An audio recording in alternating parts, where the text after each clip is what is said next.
این مرد رادسلاو سیکورسکی است، کسی که تا اکنون حیات دارد و تا همین چند سال پیش وزیر خارجه پولند یا لهستان بود و اکنون نماینده اروپا است. بیشترین شهرت راد به خاطر این عکس است. عکسی که روزگاری جهان را تکان داد و شاید خیلی از ماها آن را دیده باشیم.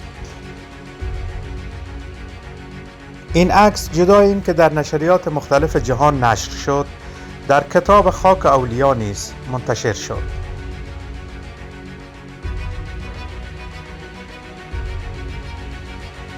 کتاب راد با نام خاک اولیا یکی از مهمترین کتاب‌های راوی جنگ شوروی در غرب افغانستان است.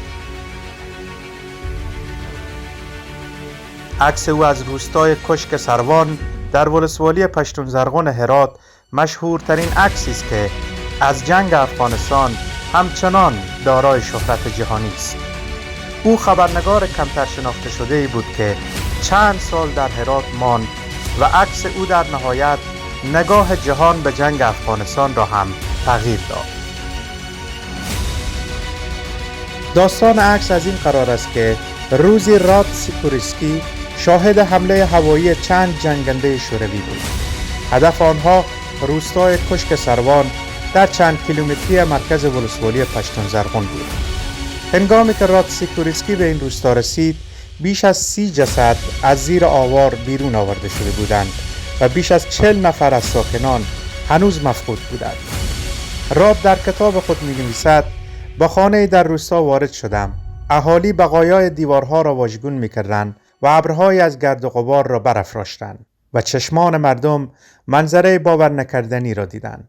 در زیر یک طاق به طرز شگفت‌انگیزی افرادی بودند که گویا به طور معجزه‌آسایی زنده مانده بودند. زنی محجبه نشسته بود، دو بچه کوچک کنارش دستانش را بالا برده بودند و انگار که می‌خواستند از زیر آوار بیرون بیایند و از همه برای نجاتشان تشکر می‌کنند. یکی از بچه‌ها گویا لبخند می‌زند. به نظر می‌رسد که آنها هیچ آسیبی ندیده بودند و خونریزی در وجودشان دیده نمی‌شد، اما آنها مرده بودند. راد در ادامه می‌نویسد که این فقط یکی از خانواده‌هایی بود که آن روز جان‌های خود را از دست دادند.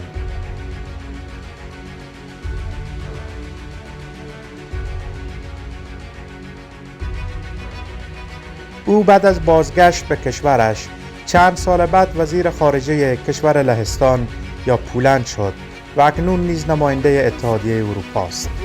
راد سیکورسکی پس از جنگ افغانستان و سقوط طالبان در سال 2014 دوباره به هرات رفت.